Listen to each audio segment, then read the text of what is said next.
They're one of the most awesome creatures that ever lived, and one of the most intriguing. The largest land animals of all time, they dominated the prehistoric world. Yet their origins were shrouded in mystery, until now.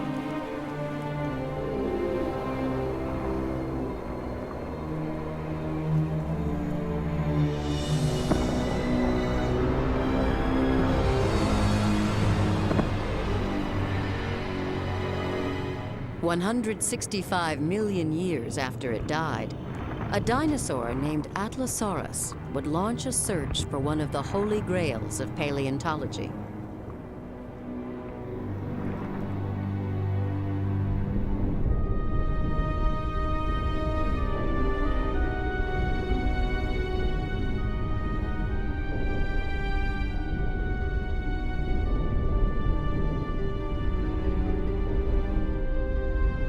Le squelette de ce gigantesque animal est retrouvé intact dans les montagnes de l'Atlas, au Maroc.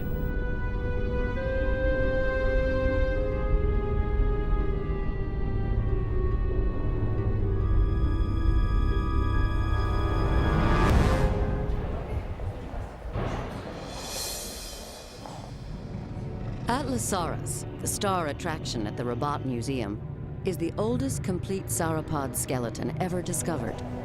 It's the ancestor of the famous Brachiosaurus, the most imposing land animal of all time.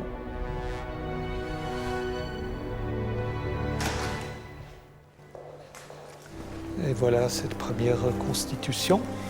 Oui, première version, avant qu'on ait remis tous les os ensemble. Si j'avais à la refaire aujourd'hui, compte tenu de ce qu'on sait de l'animal, je mettrais le train avant plus haut que le train arrière. Michel Montbaron est géologue.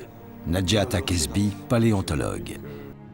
And Philippe Taquet, head of paleontology at the Museum of Natural History in Paris, hope to solve a mystery. These mammoth sauropods first appeared at the beginning of the Jurassic, but no fossils that old have ever been found. To fill the gap, they need to find the ancestor of Atlasaurus.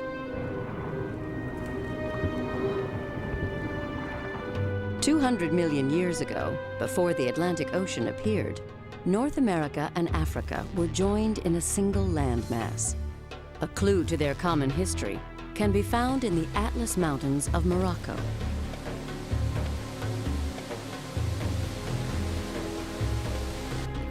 In some mountain villages, rocks are special. Dinosaurs walked here. Their bones are scattered everywhere.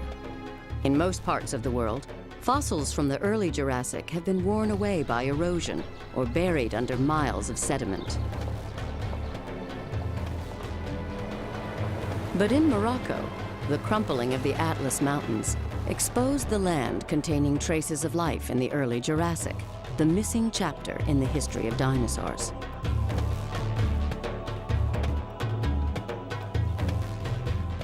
These traces can't be found on any map.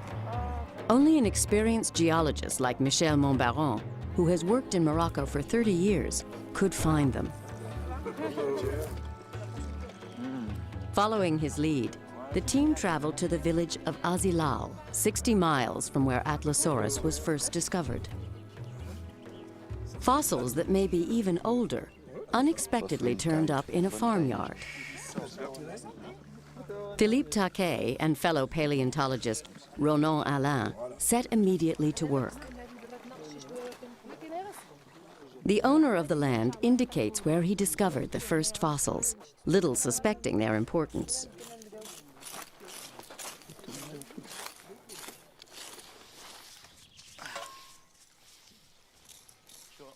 Le professeur Del Russell, célèbre paléontologue américain, est venu rechercher les ancêtres des dinosaures de son pays. Si on est capable d'imaginer à quoi ressemble un os, c'est plus facile. Sans image précise, c'est très difficile de trouver quoi que ce soit. Le premier fragment d'os que l'on extrait est très important parce qu'il nous fournit des indices sur la texture et sur la couleur qui nous permettent de le différencier de la roche. Par la gauche, oui, voilà. Uncovering a layer of sediment deposited 180 million years ago, 15 million years before Atlasaurus, is a big find. But the team is quickly on the trail of something bigger. Bones. This is a very, very rich deposit. Just look at that. L'Atlasaurus, son métatarsen, il comme ça, non? C'est quand même une belle bête. On peut déjà dire la... We can already tell the group of dinosaurs it belongs to. Look at that. See how it's been conserved. We have the thigh bone. Just look at that, an average-sized sauropod. Much larger than a rhinoceros. Bravo, moi. Bravo. On est toujours dans le Jurassique inférieur. We're still in the early Jurassic, the end of the early Jurassic. That is about more than 180 million years ago. That's a time when we know almost nothing about these animals, and there's a very good chance this will be all new to science, so it's very exciting. Wonderful. Excitement soon turns to frustration. The sediment is so brittle, the fossils literally fall apart with the rocks. But for another member of the team, the fun is just beginning. Nous tentons d'établir la preuve que nous avons ici quelque chose de plus spectaculaire que la planète Mars. Il s'agit en réalité d'une étape de l'évolution de la vie sur Terre, l'un des plus grandioses épisodes connus de l'histoire de la création du monde. Nous voulons en établir l'origine et en tirer les enseignements pour l'avenir. Qui ne voudrait pas prendre part à une telle aventure?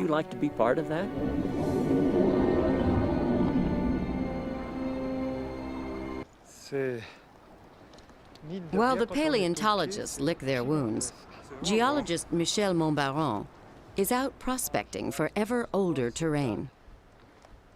A day's journey from Azilal, he hits pay dirt, an upright slab he thinks is 30 million years older than Atlasaurus.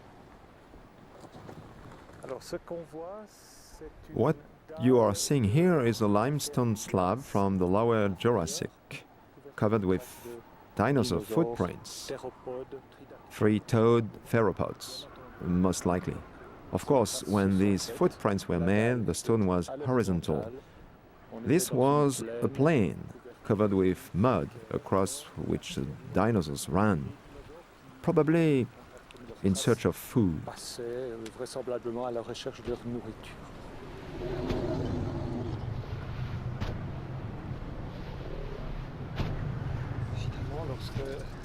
Naturally, when the drift took place, when the Atlas Mountains folded, these layers shifted. Of course, they were still covered by all the rest of the sediment from the Atlas Mountains, and that sediment, those layers, were gradually worn away by erosion. And now they are close to the surface of the Earth. They are giving out their footprints, their fossils. The Swiss geologist has called on his fellow countryman, Christian Mayer, a specialist in dinosaur tracks. Can you estimate the height of the animal? With these measurements, no. I'll have to measure the length of the footprint. At first glance, these three-toed prints hint at a small animal that's moving fast. From the first digit to number 3 is about a foot. So the haunch would be about 4 feet. Okay, I've got it. I've written it down. The prints aren't very clear, but it's a little theropod. The tracks are very straight. I think it's running, but I'll have to do the calculations tonight.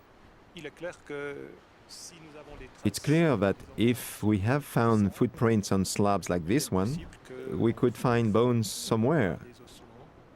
Bones at the same level, of course, belonging to the same kind of animal. Ce petit carnivore, poursuivant sa proie le long d'une lagune du secondaire, suggère qu'un herbivore ne devait pas être loin. Pourquoi pas un des tout premiers sauropodes? Alors ici, on est sur une dalle dolomitique qui date du Cinémurien. Ça fait 195 millions d'années. Plus ou moins le début du Jurassique inférieur, c'est là où il y a les dinosaures qui commencent à apparaître un peu partout dans le monde entier.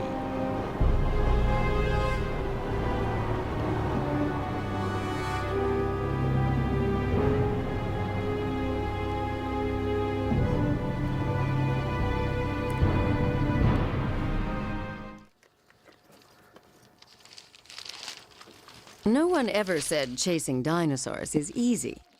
For this team of paleontologists in Morocco, the outlook is bleak. The rocks prove too hard, and the fossils too fragile to excavate.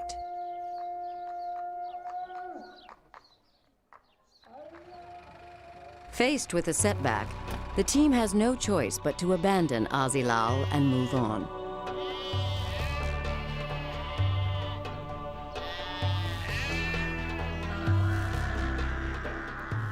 Their destination, the other side of the Atlas Mountains. Word has spread that fossils have been discovered.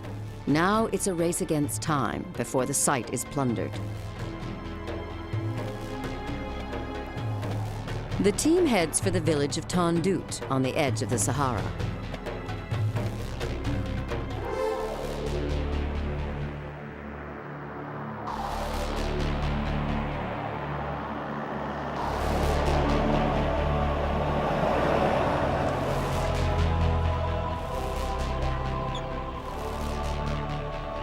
Geologists have already determined that the deposit could be even older than the one at Azilal, perhaps as old as the little carnivore that raced along the inclined slab almost 200 million years ago.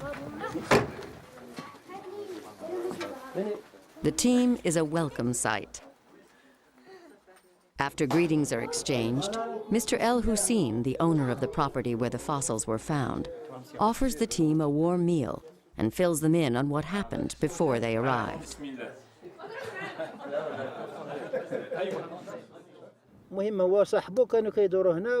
Fossil hunters had already begun to dig in the area. They found some strange bones and had taken them away. The local people tried to stop them, but they had guns and had stolen a lot of bones. But one of them talked too much, and the police chief arrived. Authorities had to guard the site until a paleontologist arrived, because dinosaur bones are in great demand on the black market.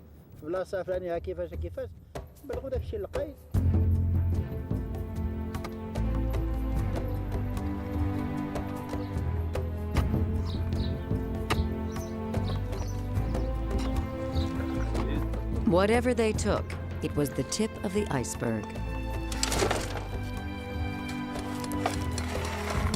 Fossils are everywhere and easy to get to.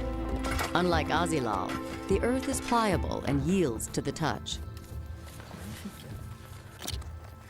Rock hammers and chisels give way to brushes and picks.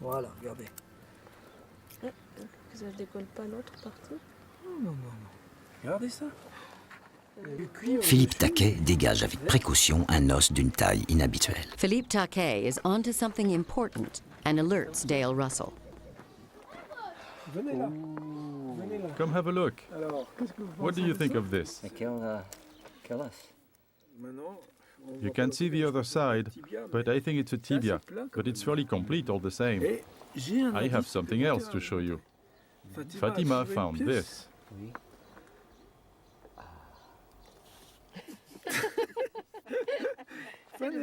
Careful, don't drop it. It's a spatula-shaped tooth, characteristic of sauropods. That means it's very old. But only a lab test can determine its age. Further up, the team uncovers a second fossil deposit that looks promising.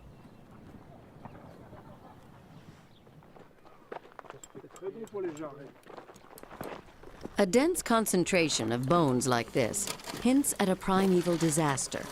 A flood may have drowned these animals, carried their carcasses downstream, and dumped them all in the same place.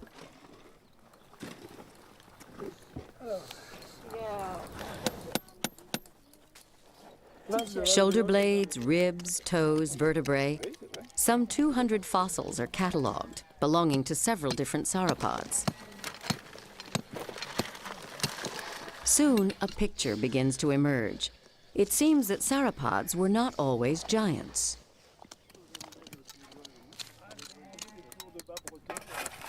These backbones are clues to size and shape.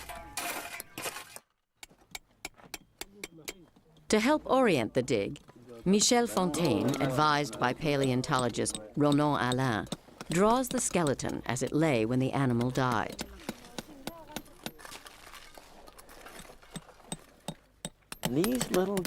Ces jeunes garçons ont dans leur jardin de véritables ossements de dinosaures. C'est un peu comme s'ils regardaient les étoiles la nuit et qu'ils constataient qu'elles existent vraiment, qu'elles sont tout près. Il y a là de quoi stimuler leur imagination. This shoulder blade, or scapula, is odd-looking. The team has never seen anything like it.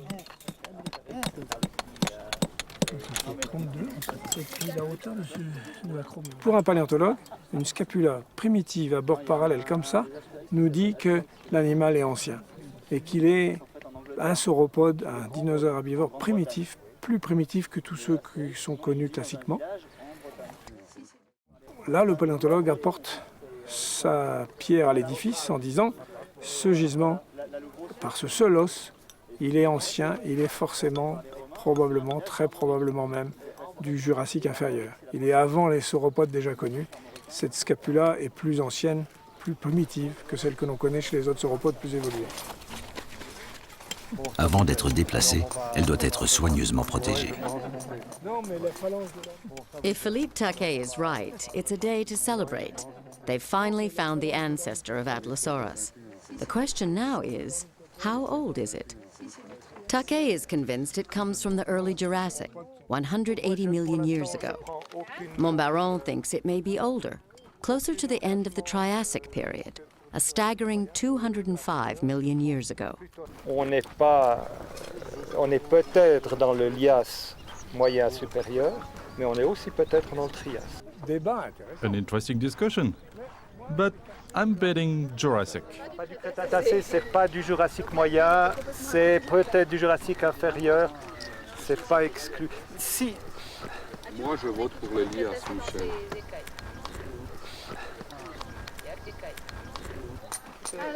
One thing is certain, the debate won't be resolved with words. The final answer will come from a combination of geological and paleontological data. And that's what's so exciting about this work, finding evidence to support one theory or another, to confirm your first impressions.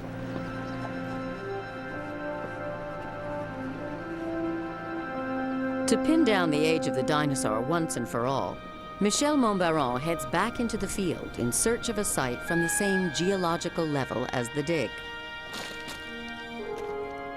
But understanding Moroccan geology isn't easy.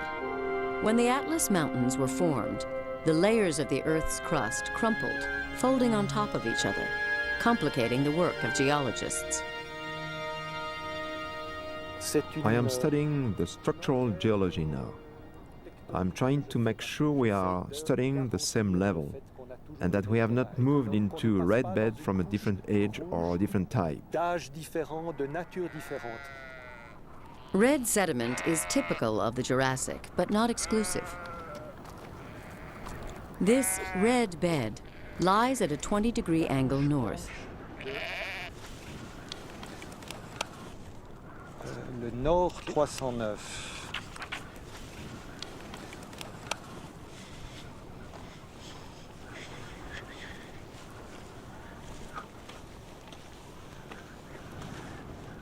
Nearby is a wall of striped rock.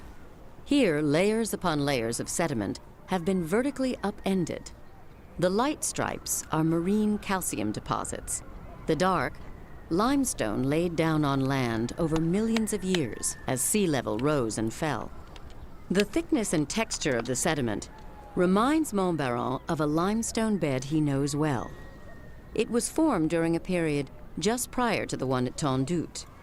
This is the confirmation he needs to eliminate any doubt. The fossils really are from the early Jurassic. I have seen limestone layers like this one elsewhere in the Atlas Mountains, and they correspond to a period about 180 to 185 million years ago. So if these fossils are 20 million years older than Atlasaurus, they must be the missing ancestor. Montbaron is back with the news the team's been waiting for. It's confirmed. The remains they discovered belong to the oldest known sauropod ever found. Oui, absolument.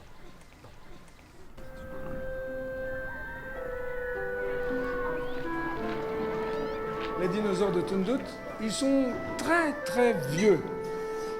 Et puis, il y a 30, 40 millions d'années, la plaque de l'Afrique va pousser avec la plaque de l'Europe, comme ça. Ça va faire pousser très fort. Et ici, tout l'Atlas et les chaînes de montagnes de l'Atlas vont se soulever de chaque côté. Alors, les terrains qui étaient horizontaux comme ça vont faire des plis comme ça. Les dinosaures, ils étaient dans la couche ici. Tous les os de dinosaures, ils sont là. Et après, la pluie, l'orage, les rivières, tout ça, ça va user la montagne. Ça. La montagne va être usée, usée, usée pendant très très longtemps. Et on va arriver, la couche ici, il y a les os qui vont arriver là, à la surface de la montagne, qui a été coupée. Et voilà, les dinosaures de Tundut, ils étaient là dans la couche. Et c'est pourquoi nous sommes venus pour chercher les os et les étudier. Within days, all the bones on the surface at the upper level are removed. Now heavy equipment is brought in to speed up the excavation. Although it's risky, tons of dirt must be cleared to get at the remaining fossils.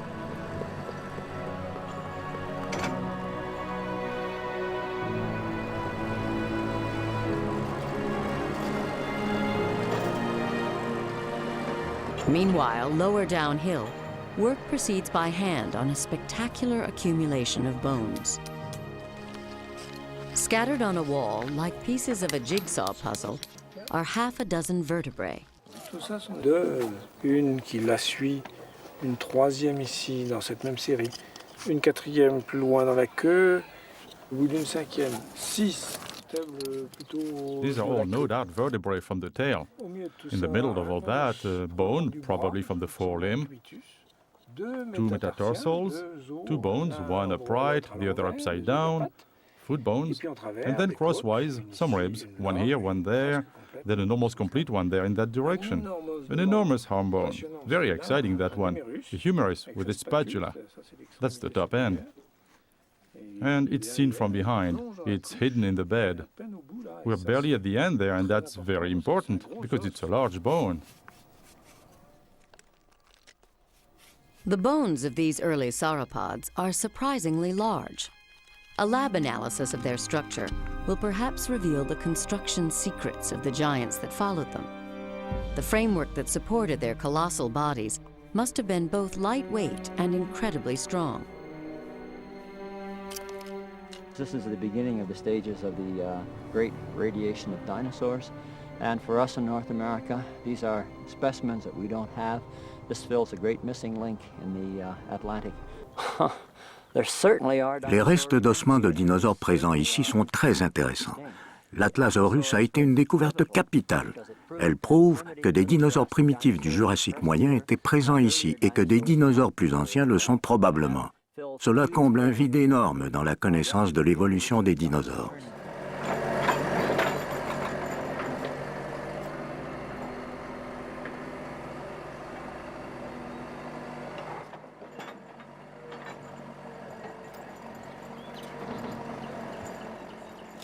Uphill, the fossil bed is about to reveal its secrets.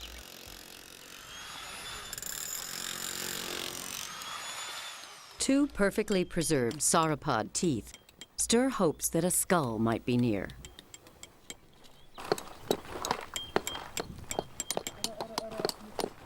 This metatarsal, a small bone in the foot, gives some indication of the size of its owner. There's more underneath. It's overwhelming. They're everywhere.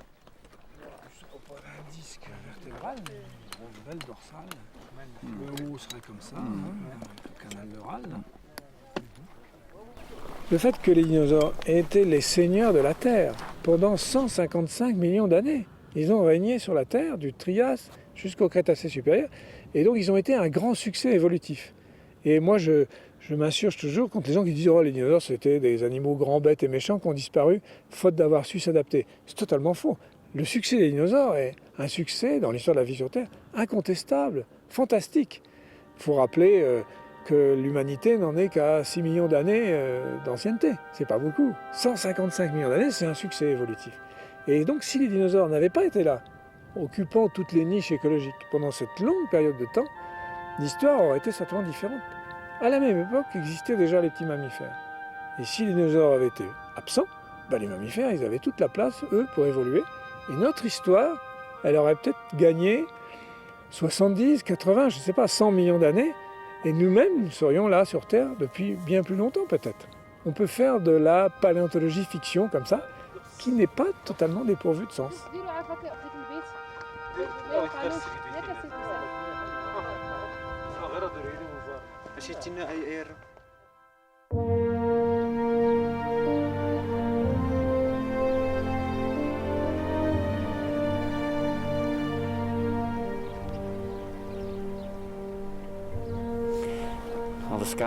Le ciel est d'un bleu opalescent. Il est d'une telle pureté, d'une telle netteté.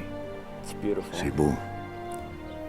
Ce soleil qui se lève en relevant les contours de l'Atlas, au-dessus de ces couches du tout début du Jurassique qui sont maintenant exposées. Je ne peux m'empêcher de me demander si l'aube naissait de la même manière au temps des grands sauropodes, et en quoi cette époque était si différente de la nôtre.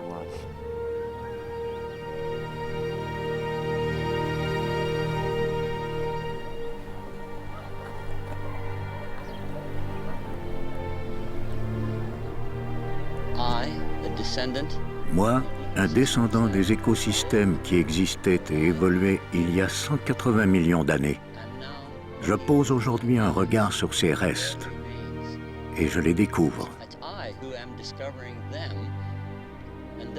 Ils sont mes ancêtres et je ne débarque pas d'une quelconque sonde interplanétaire pour étudier les dinosaures.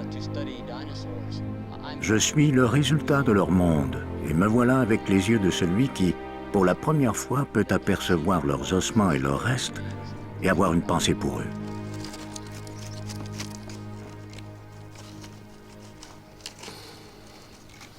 Ce ne sont pas les ossements qui comptent, mais ce qu'ils nous apprennent.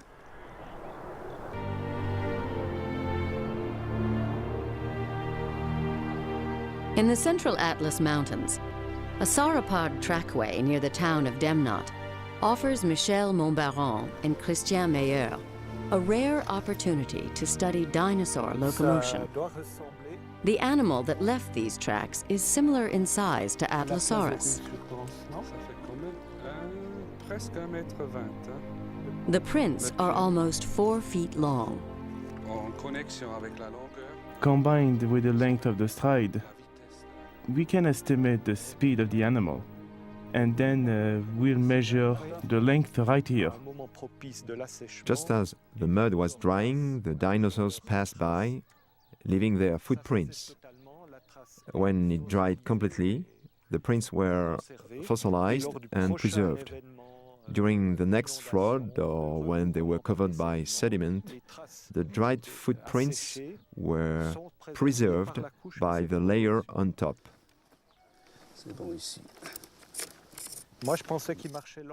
I thought it ambled, but I'm not sure. Wait.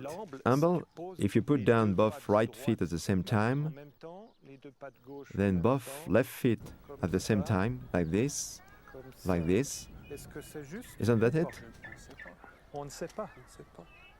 The measurements are fed into a computer containing a mathematical formula for calculating speed. In addition to the size of the prints, Meyer also needs to know the distance between the prints, or the animal's stride. Stride, RP 356. 356, good. Meyer calculates a speed of less than a mile an hour. Oui, ok, mais c'est pas rapide ça. Clearly, it was a slow walker. But the size of the prints are also a clue to the size of the animal. The team estimates its haunches alone stood 15 feet tall. Could a dinosaur this large move any faster? Yes, that could happen sometimes. It was able to reach speeds of 3 miles per hour, and in exceptional cases, almost 7 an hour. But then you no longer see the prints of its hands. So this one was just taking a stroll along the beach. That's right. They are so well preserved, so fresh. Eh? Fantastic.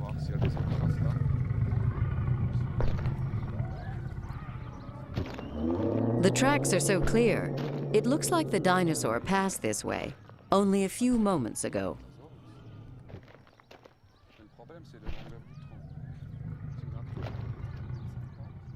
Further on, the team discovers a new set of tracks, but these are different.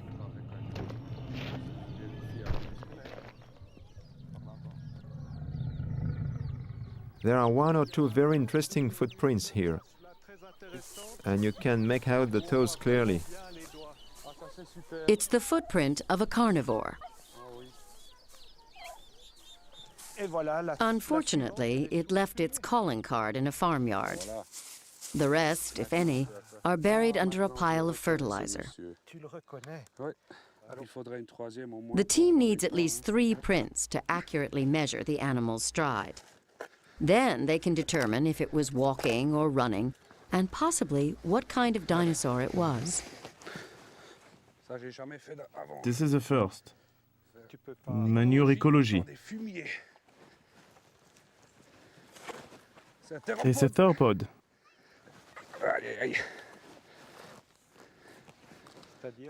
The ancestor of birds, you mean? That's right.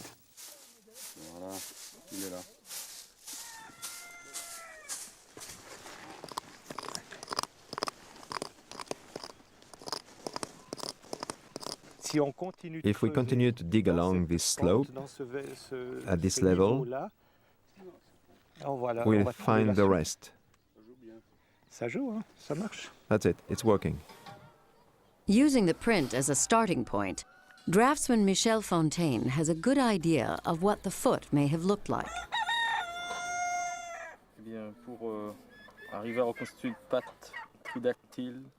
To reconstruct a tridactyl foot, that of a theropod, a carnivore, we used the skeletons of known dinosaurs, as well as some living animals, such as birds, which have very similar feet, and which leave very similar prints as well. It's mind-boggling to think of the animals that walked by here alive. It's hard to imagine the ancestors of these harmless creatures were ferocious predators. But this farmer is not surprised. He's lived with the footprints all his life.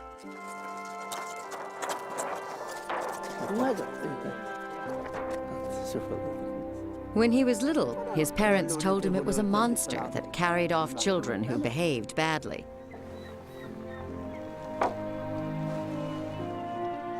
Monster or not, these tracings must be exact if Pierre is to compare them with other footprints found in Europe and North America.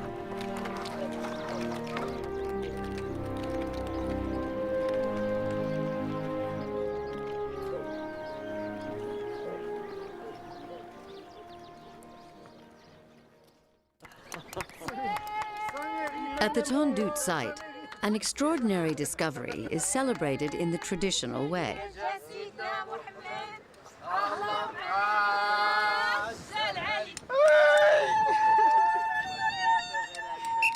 A sauropod jaw, the oldest one ever found.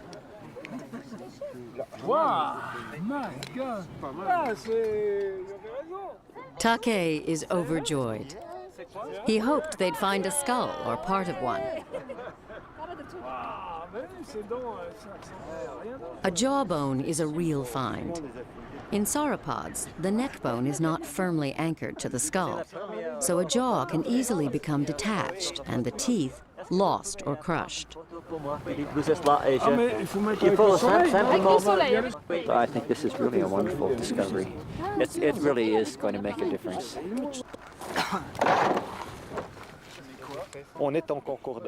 We are in agreement.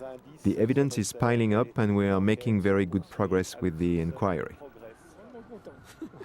I'm really happy. I'm very happy because it confirms what I've seen with isolated teeth. And the jawbone completely confirms it. These are animals we don't often see. They are not common among the dinosaurs. And we're really at the beginning. We are writing the history of the first of the great sauropods. It's very exciting. Once this priceless fossil is pried from the rock, it will be sent to a laboratory to be liberated from the ancient Moroccan soil that preserved it 185 million years ago.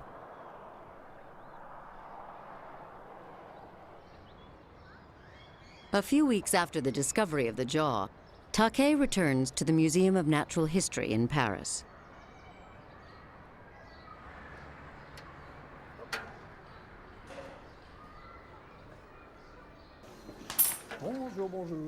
Here, a technician called a preparator is removing the last bits of rock from the fossil.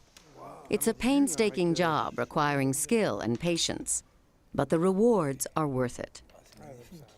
He's already succeeded in uncovering several more teeth than Taquet expected.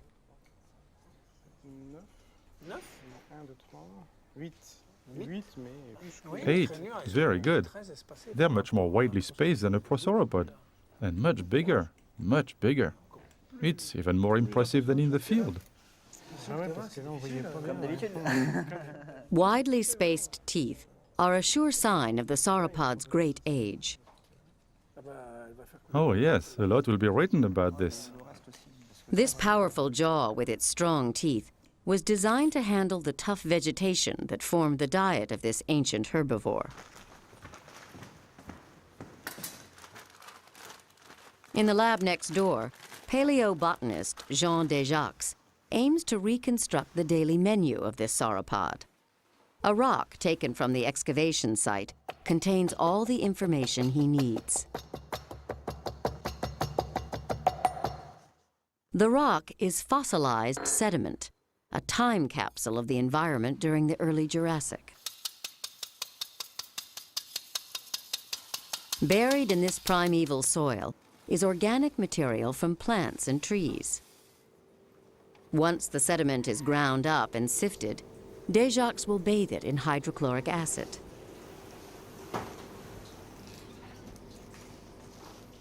Hydrochloric acid is so corrosive, the mask will protect Desjacques from its deadly fumes. The isolation chamber is for added safety. Once the acid is poured on the sediment, it goes to work immediately. In 24 hours, it will eat away the minerals without destroying the organic materials.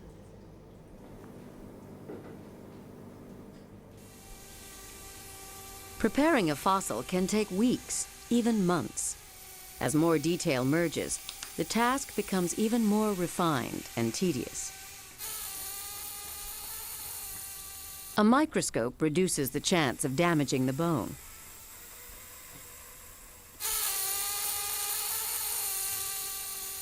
Finally, the fossils are coated with glue to strengthen and preserve them.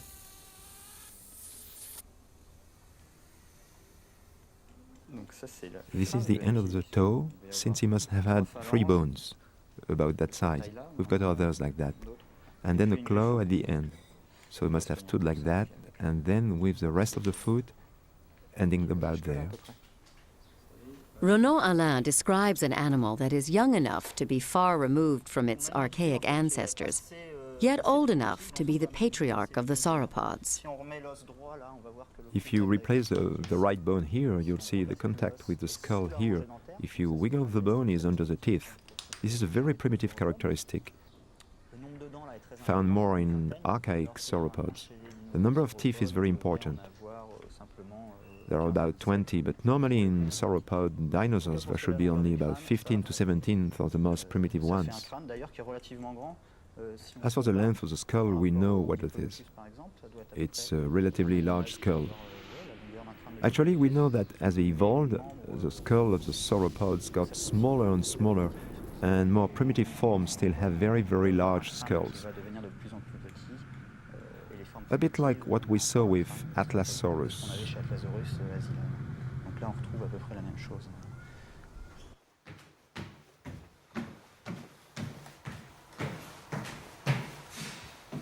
The next day, Jean Desjacques collects the organic matter from the acid bath.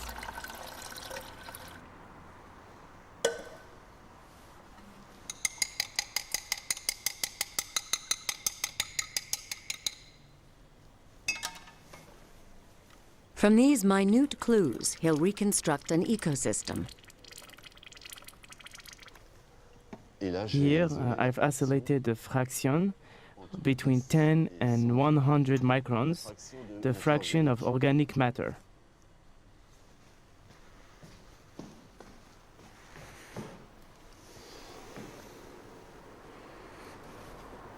Desjacques selects fragments of the most easily recognizable plants for examination.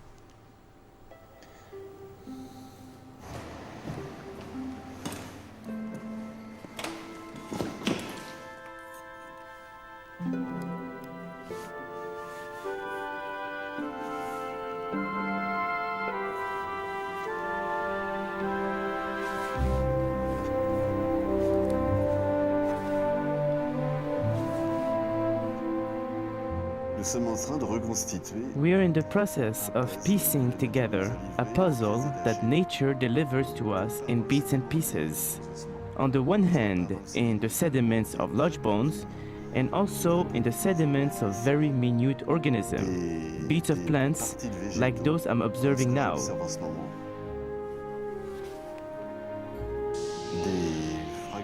Fragment of skin that will perhaps enable us to reconstruct the plant life, the landscape, the food eaten by the herbivores that graze there, on a floodplain covered with conifers and ferns, some of which were probably tree ferns.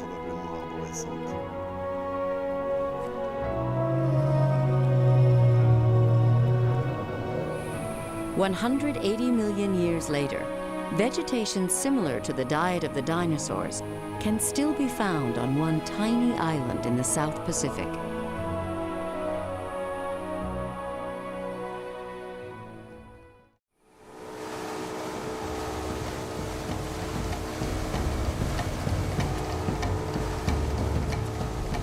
In New Caledonia, off the east coast of Australia, time has stopped.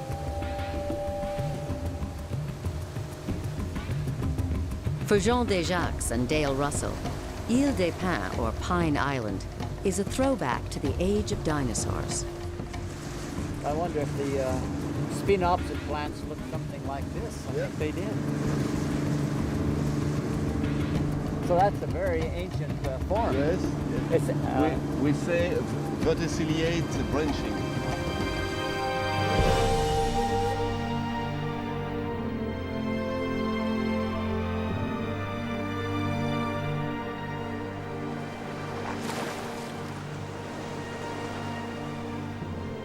A hothouse of the Jurassic world, it's warm and humid year-round.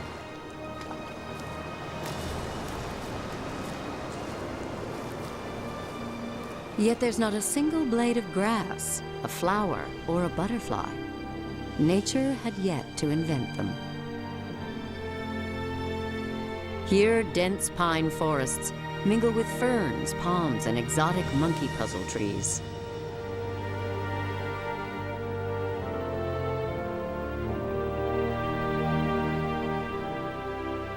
Jean Desjacques and Dale Russell have found a paradise for sauropods.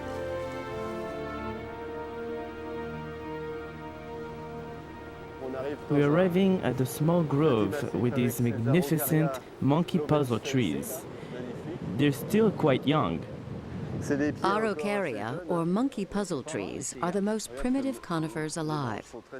The branches are very supple. Leaves like this were a staple of the sauropod diet. But the main course was a tasty carpet of ferns. Wow! C'est profond, hein? Incroyable. C'est plein de... A sauropod could feed here for hours, nibbling on the tender shoots. On peut se nourrir ici pendant des heures si on est sauropode. There's nothing but these ferns, nothing else, except for a little monkey puzzle here and there. It must have made a nice grazing ground for them, a good diet, perhaps ferns very similar to those. They must have loved it. It's easy to imagine the animals moving around in there, eating araucaria shoots and club moss, like we see here on the ground. They could also eat lichen. What we see here is a very rich humus, with lichens and club moss. I think all of that must have provided a very good diet. Their leaves are tough, but they had strong teeth. What I see here is something like, if you have to go to, like the astronauts wanted to find out what it was like to walk on the moon, so they went to the... Sont rendus à Sudbury au Canada ou dans le désert du Sahara pour simuler à peu près le même environnement que celui de la Lune. En ce qui concerne le Jurassique, Dieu que j'aimerais avoir un aller-retour. Je prendrai un astronaute ou quelqu'un qui explore l'espace-temps. Je l'emmènerai ici en Nouvelle-Calédonie et je lui dirai... Son, absorb this. It won't be exactly like this, but it's going to be a lot like it. Get used to it, because this is the Jurassic.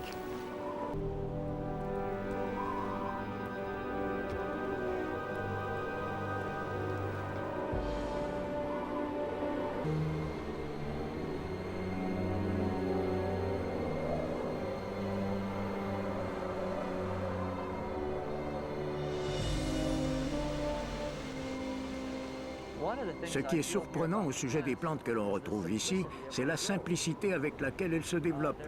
Normalement, les angiospermes aboutissent à des formes plutôt étranges, tandis que celles-ci sont plus mécaniques et plus rudimentaires. Ce sont des plantes qui n'ont pas éprouvé le besoin d'évoluer parce qu'elles étaient arrivées à une sorte d'optimum qui leur permet de vivre tout à fait de manière idéale dans un certain biotope. Donc le Maroc actuel aujourd'hui évidemment est très différent du Maroc du Jurassique parce que tout simplement l'évolution végétale s'est fortement chargée de modifier l'aspect de la flore. A landscape from the prehistoric world 180 million years ago, preserved on a remote island in the South Pacific. Half a world away, 21st century science and computers join forces to recreate the past. At Meteor Animation Studios in Montreal, the newly discovered dinosaur from Tondoute is coming back to life. For Philippe Taquet, it's the moment he's been waiting for. Oh yes, yes. It's wonderful to breathe life into an animal that disappeared millions of years ago. It's very well done. We were not sure we had completely captured the shape of the skull. Oh yes, the head is good. The proportions, streamlined just as they should be. Yes, very good. All right then, I'm going to bring it to life now. Oh my, there it is. It's amazing to see it walking around like that. Really very elegant. Still nice and slender.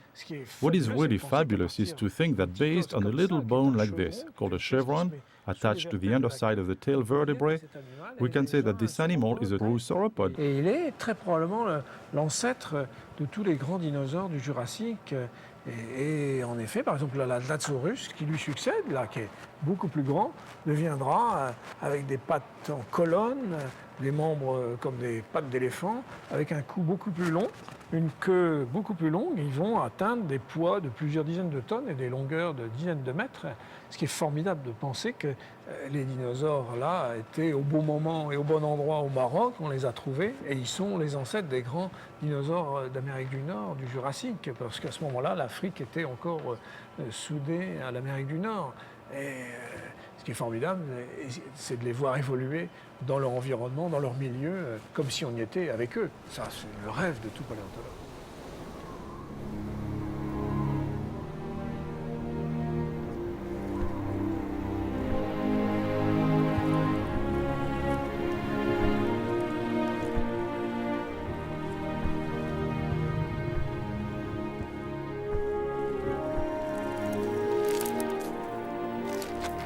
Behold the missing link, the forebear of the largest land animals the world has ever seen. Its discovery finally closes a 20-million-year gap in the age of dinosaurs and adds a new chapter to the history of life on Earth. Yeah, that's quite an animal, isn't it? Our first best-known sauropod, 180 million years old. Perhaps somewhere, even further back in time, the ancestor of this remarkable creature is waiting to be found.